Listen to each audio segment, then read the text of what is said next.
We explain why 482 nominations get refused, what happens legally after refusal, your appeal rights, when reapplying makes sense.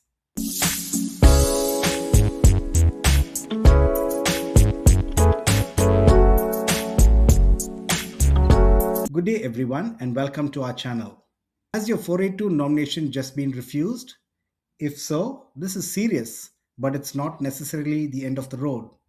When a nomination under the subclass 482 skills in demand visa is refused, the visa application is usually refused automatically.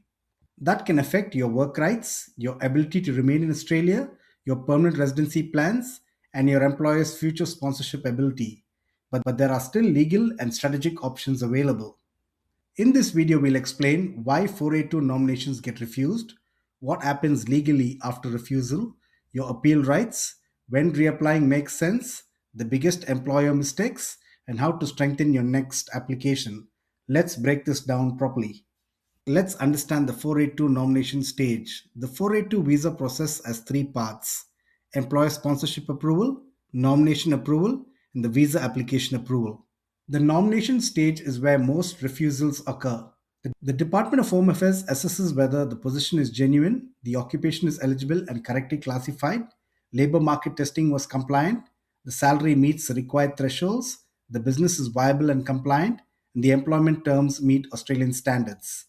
If the nomination fails, the visa fails, even if the applicant meets all personal criteria. Now let's go deeper into the most common refusal grounds. The position is not considered genuine. This is one of the most common reasons. The department must be satisfied that the role is necessary for the business, it aligns with the nominated ANSCO occupation, it will continue for the approved period. It wasn't created just to secure a visa. Red flags include small businesses nominating highly senior roles without structure, recently created roles with no business growth evidence, duties inconsistent with company operations, inflated job titles. If the role appears contrived, refusal is likely. Incorrect ANSCO occupation code. The occupation must be on the relevant skilled occupation list, match the duties being performed, align with the skill level required.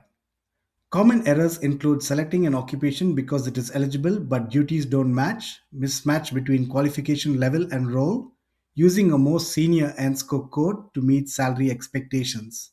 The department carefully compares job duties against the ANSCO description. Even small inconsistencies can undermine credibility. If you found this update helpful, don't forget to like this video, subscribe for more migration updates, and hit the bell icon so you never miss a new release. Labor market testing errors. For most 482 nominations, labor market testing is mandatory. This is highly technical and often where refusals occur. Common LMT mistakes: advertising for less than 28 days, using non compliant job platforms, failing to include salary range in advertisements, not keeping proper screenshots and records, advertising too early before lodgement, advertisements not matching the nominated role. Even minor technical errors can invalidate the nomination. The department applies LMT requirements strictly. Salary below required thresholds. The salary must meet the core skills income threshold, the annual market salary rate, Australian workplace standards. Common refusal triggers, including overtime to reach threshold, using bonuses that are not guaranteed, paying less than comparable Australian workers, failing to justify how salary was benchmarked. The department heavily scrutinizes salary, especially in small and newly established businesses. Business viability concerns. The department must be satisfied the business can genuinely sustain the position. They may refuse if financial records are weak, the business appears dormant, revenue does not support the salary offered, there is adverse information about directors, the company has breached sponsorship obligations. Evidence typically required includes BAS statements, company tax returns, bank statements, organizational charts, client contracts, payroll summaries. If the business cannot demonstrate operational stability, refusal risk increases. Documentation inconsistencies. This is one of the most underestimated risks. Some examples include duties described differently across documents, salary inconsistencies, unsigned contracts, mismatch between nomination form and visa application, employment dates inconsistent. The department cross checks everything carefully. Now let's look at what happens after a 482 nomination refusal. If the nomination is refused, the visa is generally refused automatically. You receive a written decision. The decision outlines review rights, strict time limits apply. In many onshore cases, review rights exist at the Administrative Review Tribunal. You typically have 21 calendar days to lodge a review. Missing this deadline can permanently remove your appeal rights.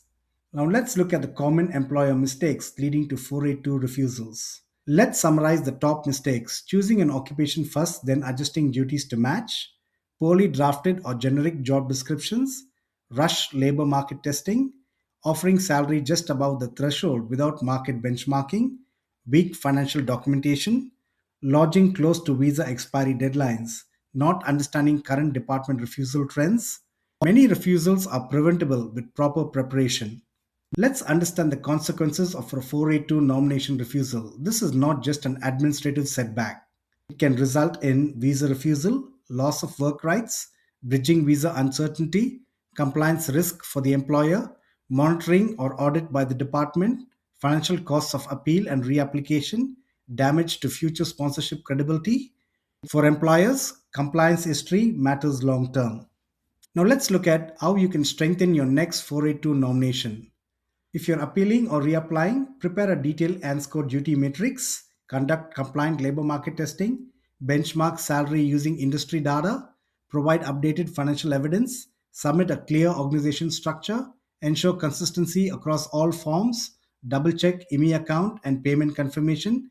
Attention to detail is critical. Small technical errors can lead to major consequences. In closing out, the subclass 482 skills in demand visa is a powerful pathway for skilled workers and often a stepping stone to permanent residency. But it is compliance heavy and highly scrutinized. A nomination refusal is serious but not always final. What matters most is understanding why it was refused, acting within the strict time limits, choosing the right legal strategy. If you received a 482 nomination refusal and need urgent guidance, book a consultation so we can assess your situation and plan the strongest possible next step.